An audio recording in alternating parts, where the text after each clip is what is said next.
from the Takara Tomy Dramatic Capture Series. It is the Autobot Headquarters Set featuring Optimus Prime, Mainframe, and Jazz.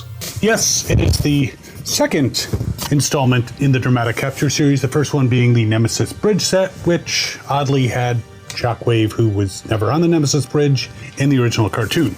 However, now we have Autobot Headquarters, and it has Optimus and Jazz, and Mainframe, who changes into Teletran 1, so is Teletran 1 actually Mainframe, or... It's very interesting.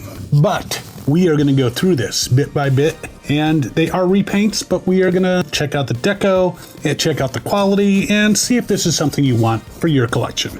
Now, if you're new to the channel, I'm Captain Kyle. Welcome aboard. If you've been watching for a long time and you're back, I really appreciate it. Thanks for coming back. And I hope everyone enjoys this video, because we're going to have some fun. Be right back.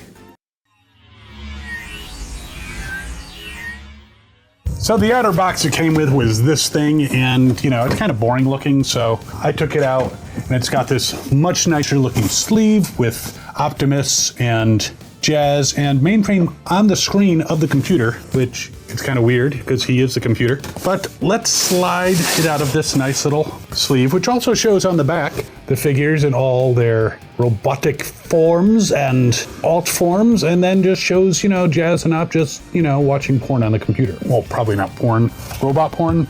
I don't know. But let's see here. Let's open this up. Now, I don't have to slice anything, but when you open it up, it has this inside.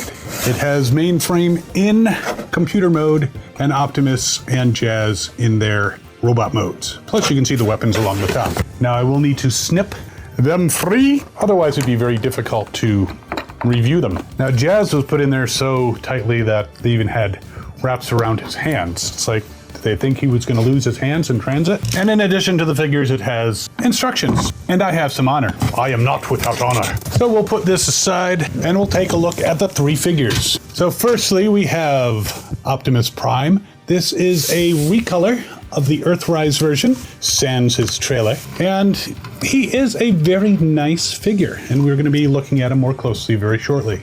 We have Jazz.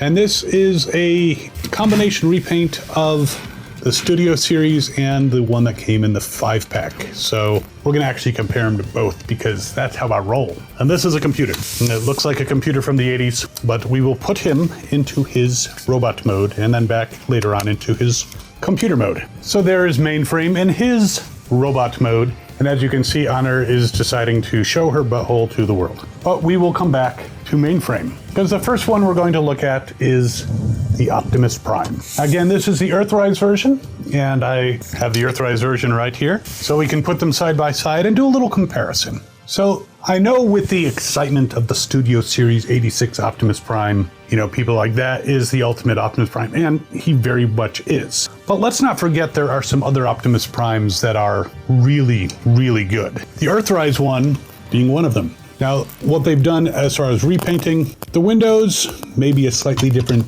tint of blue. The legs, I think the new Dramatic Capture one, slightly darker shade of blue. But to make him more animation accurate, they painted his legs and his crotch covers white with the orange detailing instead of yellow. The silver looks about the same, and the head's maybe again a slightly darker blue for the head. Though when you turn them around, you can actually see on the wheel wells of the Earthrise, which is now over here, that it actually has some detailing around the wheels, which is missing on the Dramatic Capture one. So they both have the same silver parts on the back of the legs. And there is the gray on the back of the legs of the Earthrise, which is not on the back of the legs of the Dramatic Capture. Now the Dramatic Capture, I'm going to put him aside for now, but I'm sure we'll come back to him at some point, is definitely a plainer deco, but I think that is supposed to be more like the show, because he did not have nearly as much detailing as he would in something like War for Cybertron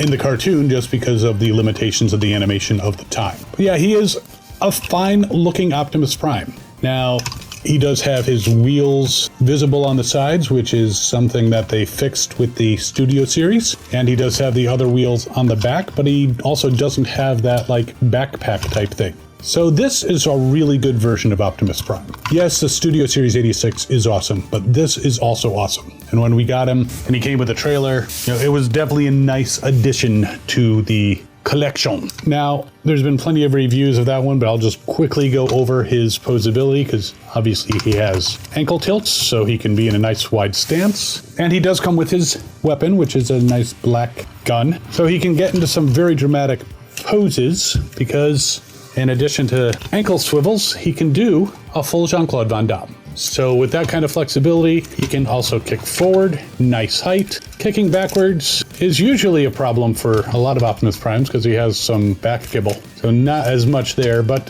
he can bend at the knee, and it's more than just a 90-degree bend. The legs can swivel, and yeah, he can do a nice side kick with a full split. He's really well put together. Now, twisting at the waist, he can. Now, because of the wheels in the back here, that kind of stops him from going all the way around unless you kind of push them out of the way. But I think that is really a fine enough twist so he can be in a great pose. He doesn't have any type of ab crunch or bowing or anything like that. Now, the arms can go all the way around. He can bend at the elbow, just 90 degrees. He's got a swivel.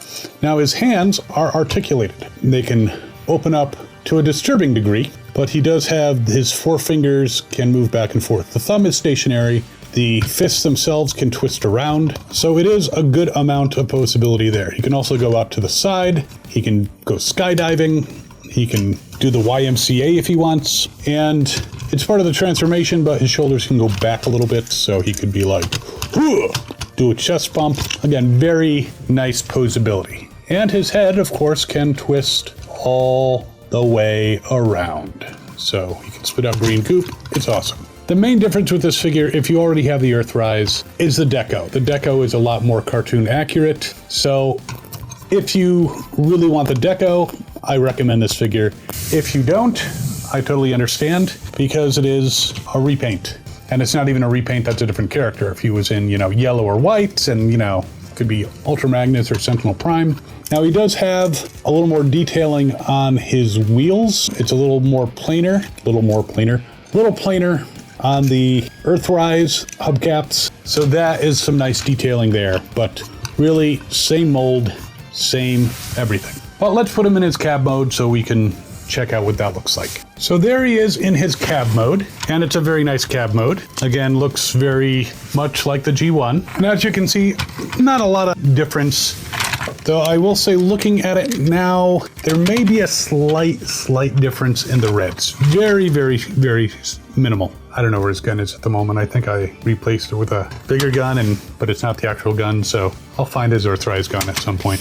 Probably in the trailer. But this Earthrise mold, definitely a lot of attention to detail, definitely reminiscent, and definitely one of the better versions of Optimus Prime. I mean, I haven't come across an Optimus Prime I've hated, though there are some simple ones in Cyberverse and from Transformers 1 and, that are flip changers, This has a nice complex transformation. Now, I didn't really point this out, but the silver that's on the Earthrise one is missing here. And I do like the silver highlights, but again, I believe this is supposed to be more of the animation style. So if you don't have an Earthrise, definitely recommend this one. If you do have an Earthrise and you really like repaints of Optimus Prime, which I'm kind of addicted, they get me every time, you might want to get this one, but really the mold is exactly the same and it doesn't roll that well. And he's like 5.5 inches in length in his cab mode. Now, one thing that he also has, and I didn't measure him in his robot mode, I don't actually remember if I did a review of the Earthrise one. I could probably look at my own videos, but who's got time for that? But one thing that he has that's hidden way underneath, hard to get to. Actually, no, I forgot. It's not hidden way underneath because I forgot how cool this guy was with his matrix. You can just open up his chest. I forgot it didn't open up from the top, it opened up from the center. So, matrix right in his chest. And yes, it should be removable, though not always the easiest thing to remove. And you can kind of hook it into his thumbs. Unfortunately, his finger articulation does not allow you to use his fingers at all for the matrix here. And it's kind of hard to put his hands together, so no clapping. Sound of one hand clapping. Well, he can kind of hold it in front. It's just not the easiest. A little easier with Studio Series Prime. But he does have the Matrix. And again, the Earthrise Prime, one of the better versions of Optimus Prime. One of the most articulated and streamlined. And even though we don't have hide a wheel, definitely recommended. And he stands about 7 inches tall. So, and just to put him in scale, he's a little shorter than his Studio Series compatriot. So that is Optimus. All right, let's check out Jazz. So there he is. He is kind of a hybrid of the other two versions. For example, his symbol, while it's actually a little bigger than either of them, is more reminiscent of this one here. While some of the detailing is more reminiscent of this one as well. I mean, these knee details in silver are on this one, not on this one, but the shininess is more reminiscent of this one. To be honest, I kind of wish they had done a different character rather than Jazz for this 3-pack, just because we already have 2 very good Jazzes. And before I forget, he's like 5 inches tall. But I do think they should have done a different character, maybe Wheeljack. That could have been a nice one. I mean, don't get me wrong, I love Jazz, but this does not have enough differences. In fact, it just uses some of the differences.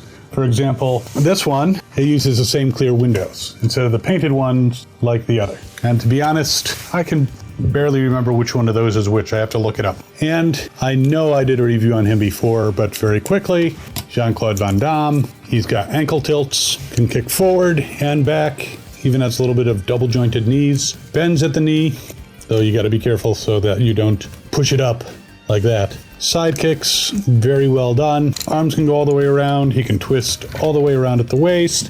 His head goes all the way around, bends at the elbow.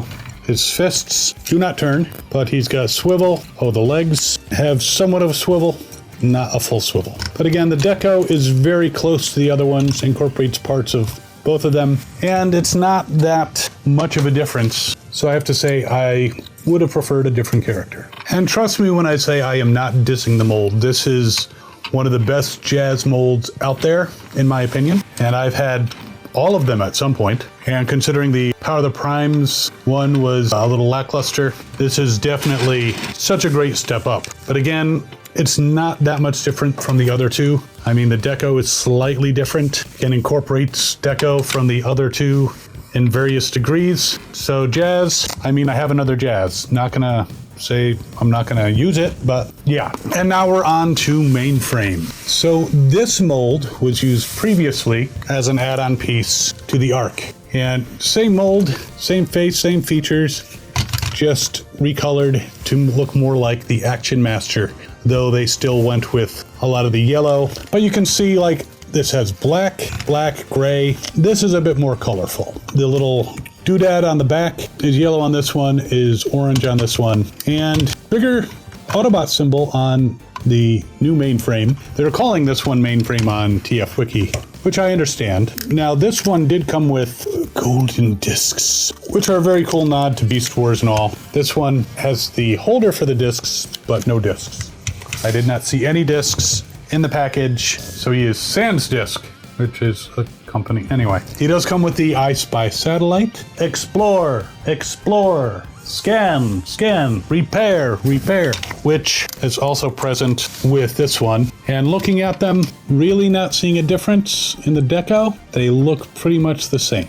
So we'll just put this one aside. It does plug in behind his head, like in his chest, neck area, so good storage. A nice little addition. So posability wise, you can see over here, he's got the full Jean-Claude Van Damme, but his kibble on the back, he can't quite go all the way crotch down to the floor. He can kick forward though, he can kick back, he's got ankle tilts, he's got bending knees, he's got swiveling legs. Now he can twist at the waist a bit, but with the kibble on the back, it's really not much. And the arms can't really go all the way around because, again, kibble. But it can go off to the side, bend at the elbow, he's got swivel, fists do not turn, and the head turns. And it actually does have light piping in the back, which is nice. So, other than repainting him to make him look more like the Action Master, there's really not any real difference between these two. So if you don't have the Ark, and you don't have this guy, definitely this is a good pickup. But, again, if you are a fan of the Action Master, definitely this is a good pickup. If not, if you could care less, then could you pass on the entire Dramatic Capture, Autobot Headquarters set? Probably. Would not be that big of a deal. So he stands about 6.5 inches tall, and there he is in his computer mode. The back's kind of ugly, but another reason you might get this guy is if you have this one as well, you can always set them up side by side, have a bigger computer system set up, and you can set up Optimus and Jazz at the computer. And you probably didn't even notice that this is a Dramatic Capture Jazz. That's a different Jazz, probably the Studio Series. But there you have it, the Dramatic Capture Series Autobot Headquarters Set. I do like repaints. I do appreciate that the Optimus is a little more cartoon accurate. I do appreciate how Mainframe is a little more Action Master accurate. Again, the Jazz, great mold, unnecessary. Just my opinion. Coming through! So this set goes for like $89.99. I think there's still some available on Hasbro Pulse if you want to get them. I'll put links in the description. You can check it out. And I mean, it's a neat set. It's a neat concept. I would like to see other Dramatic Capture series, but maybe, not using as reused repaints as Jazz here. So, still a fun set. And if you're enjoying this content, by all means, feel free to subscribe. That would be 100% awesome. Maybe 110% awesome. And while you are mulling over this set, you can actually check out my review over here of the Dramatic Capture Nemesis Bridge set, which has Megatron, Starscream, and Shockwave. And we will see you next time. As always, have fun and good hunting.